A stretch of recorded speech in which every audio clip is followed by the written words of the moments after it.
What's up, guys? Are you tired of your old regular cluster that doesn't tell you the RPMs or anything else cool like that? And maybe you found a nice RPM cluster at your local junkyard or for sale and you pick one up, so you want to swap it out. This is a super easy mod. Anything, you can do it on any truck, any B2000 or B2200. And all you got to do is basically remove the old one. So put this one in, but then also just move your speedo cable to the left side of where it's at right now. So I'm gonna show you guys how to do that. Super easy, a super quick way to do it. I've done this on my 87 now, and since I was lucky enough to pick up a second RPM cluster, I'm about to do it on the 88 right now.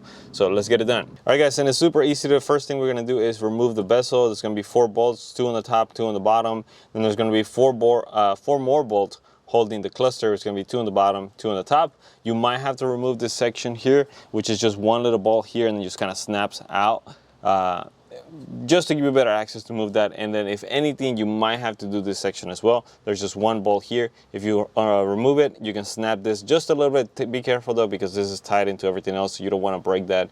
So you just pop it off, and then you should be able to take all of this out. So let's get all this out first, and then I'll show you where to move the cable and the easiest way to do that.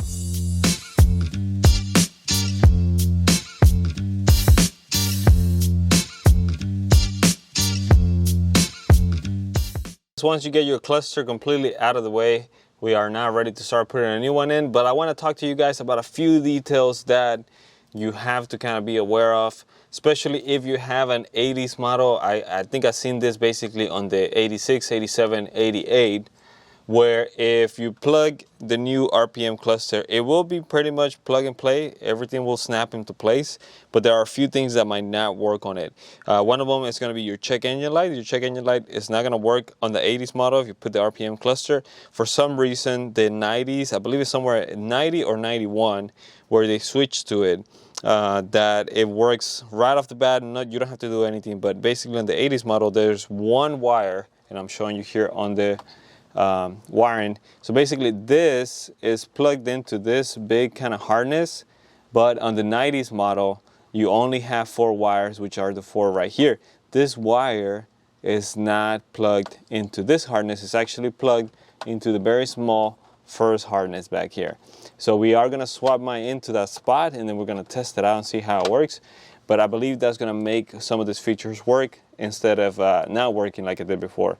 So one thing to keep in mind. Also, the clock on this RPM cluster is not going to work on your 80s model. I believe some guys that have the 90, 91 and above will work right off the bat. They don't have to do absolutely anything, and that's because of those wires that are in there. On this harness also, if you have a 90s model, you will have 2 extra wires. They're going to be on these 2 spots here. The one that we're moving from this other harness is going to go into this spot right in between the green and the red and white. But the 90s ones have 2 wires here. I believe they are blue and red, and one of them is like red and blue. I'll have to confirm on that, but basically they have 2 extra wires, and I want to guess they are for that clock, but I could be wrong, guys. So some stuff to keep in mind. For right now, I'm going to swap this cable over here, and then we'll test it out and see how it looks. So I'll show you guys here in a second. Here we are inside of my 87. I want to show you so you guys see. Basically, if I try to turn it on, check it out. There is no check engine light. Let me turn this off real quick. There is no check engine light that comes on, and the reason why is because I haven't changed the one wire on this cluster as I was testing it on my 88 first. But that is the major thing. You see, no check engine light. Once you change the wire, I'm gonna go over there to the 88 and show you how you do have a check engine light now. Let's see. Now here we are on the 88 after I changed the one little green wire. And look at that. We have a nice check engine light there. Obviously we don't have an ECU here. We have a Weber carb, so we're not worried about that check engine light coming on. But if you do live somewhere that you need to have inspection and they need to see, make sure your check engine light is working, this is the one way you're gonna have that happen and actually get it to work.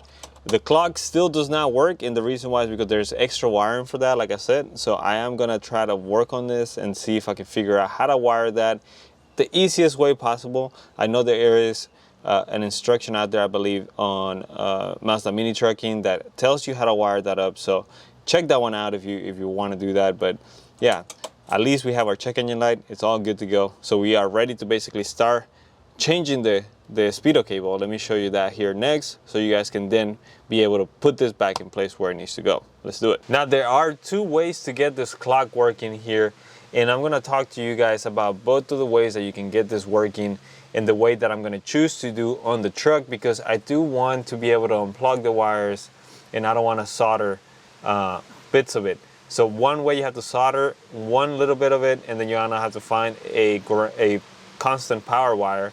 And then this way that I'm going to show you, thankfully I have a parts truck, so I'm taking pins out of the parts truck that go into the harness back here, and that's going to allow me to make this in a way that is a little bit more factory-like, even though some of the connections, you still have to make connections into wires that you're going to have to use a T-tap or something like that.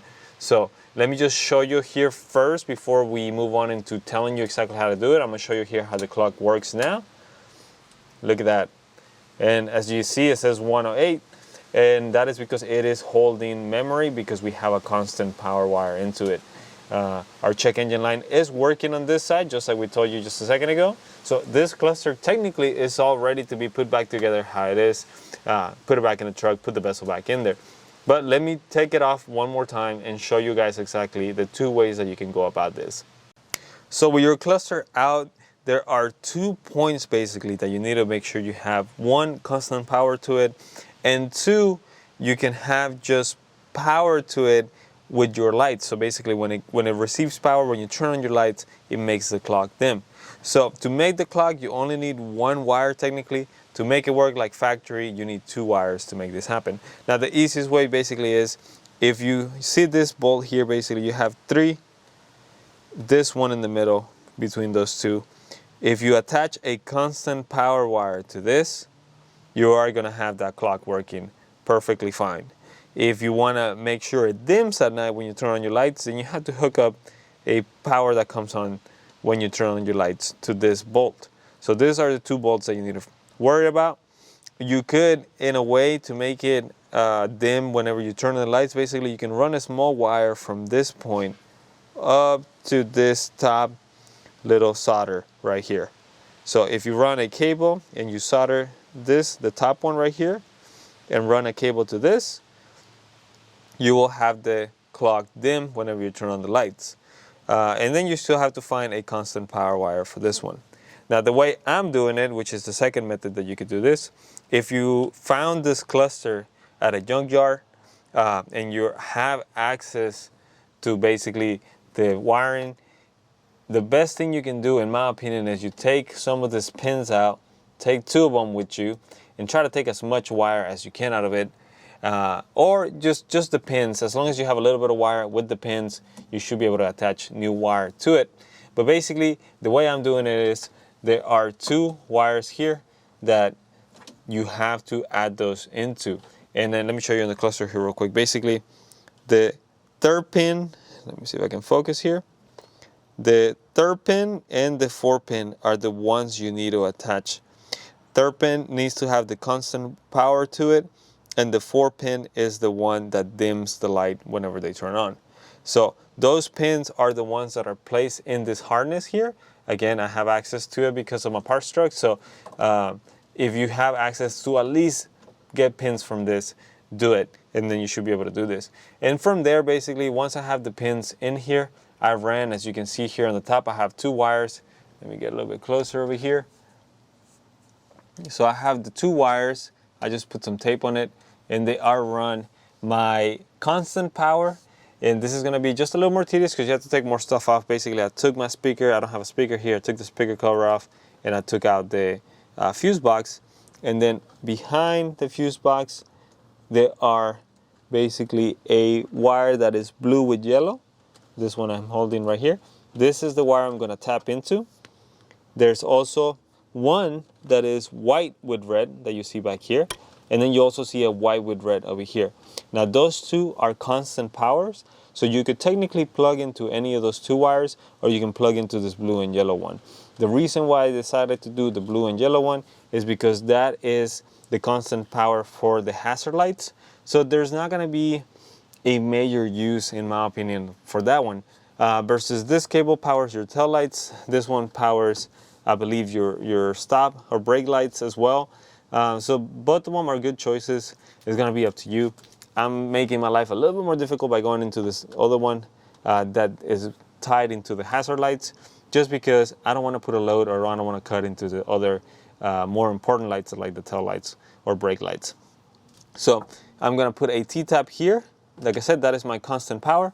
And then my second wire is run up to here. Reason why is because someone had already tapped into this and it was going nowhere. So I took that cable off, and since they already did that, might as well get the constant. So basically that is your red and black wire. It is the one that is on the bottom. If you're looking at the plug here directly, it is the bottom one. Once you hook that up there and you turn on your lights, the clock is gonna dim with them. So that is the way I'm going about it. Again, it's a little bit more work, but once you're done, this harness is free to move like factory. You don't have to worry about if you have to take the cluster out or anything like that. If you do it the first method I show you, you just have to be careful because this wire is gonna be plugged in there when you try to take out that cluster. So you're not gonna be able to take it out just like this. You're gonna have to be careful with that wire. Just two options for you guys, but that is the best way you're gonna get this clock to work. That is also the way you're gonna get the check engine light to work on an 86 all the way to 89 Mazda. If you happen to have a 90 to 93 Mazda, you most likely won't have to do any of this because most of those trucks came pre-wired already for this cluster. So you might not have to worry about that. Always check it first before you start doing any of these modifications. And if you see any of your lights or clock missing, then come back and do some of these mods that I just told you. So the T-tap is now in place. We are basically ready to put this back in there. Our other cable, it's already attached here at the top as well. This one is a little bit solder in there, so that's why it's there with just some tape as opposed to a T-tap. I recommend doing a T-tap. If you are not comfortable soldering or anything like that, T-taps are the way to go in my opinion for this, if you're just going to attach one cable to it. But basically, wiring wise, we're all ready to go here. We can start putting it in the way it was. Now, the other major thing when installing an RPM cluster on a Mazda is your speedo cable.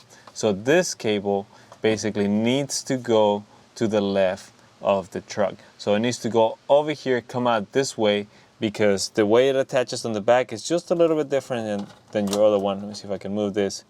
Having some trouble focusing here. So now we are basically ready to move the speedo cable to the left side. We need to move it completely to this side.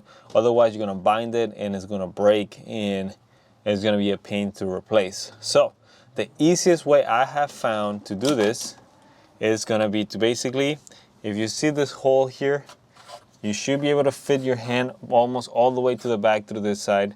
So basically, you can fit one hand through here and then through the bottom, fit another hand going up. There should be nothing almost blocking you to go all the way to the top of here and hand basically yourself the cable and push it to that side. It sounds a little bit complicated, but trust me, once you start doing it, it should be pretty easy for you to get it to the other side.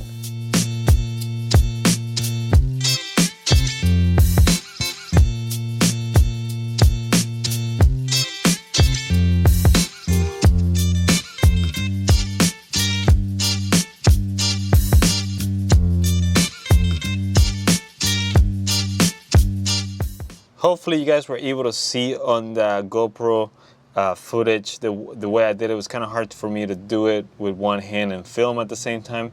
But basically the way I went about it is first I pushed it through the middle here as far back as I could. I then got from underneath and grabbed the cable, basically coming my arm coming from the bottom here, and try to push it to the side. I then stuck my hand on this side, or on both sides actually, one hand on this side and then one hand on this side, and pushed the cable that way, enough for it to pop out of here on the side, and then pulled it all the way here forward. Now make sure you are unhooking your cable in the engine bay. Make sure you are unhooking it of the little clip that it has, otherwise you're not going to be able to do all of this. It's going to be held in place over there. So once you have this on the side here on the left, it's no longer through the center here. Now you can move your cables around where they need to go, and we are ready to put the cluster in place. A quick trick when you're trying to put this back in here too, you will notice that it's a lot tighter. It's a lot harder to get your hand back there versus the regular cluster. You have a lot less space to work with to put it in there. So trust me, you want to open your hood, and let me show you here real quick. And you want to push this cable as far this way as you can, as far in there as you can. That's going to give you enough slack for you to attach it to the back without issues. And then once you're done, you can start pushing the cluster in there and pushing it back, and it's gonna go all right in place. So we have it all hooked up now. We're basically gonna put everything else, put the bezels and everything back in there. We'll test it one last time, and we should be able to call this a job done. So let's do it.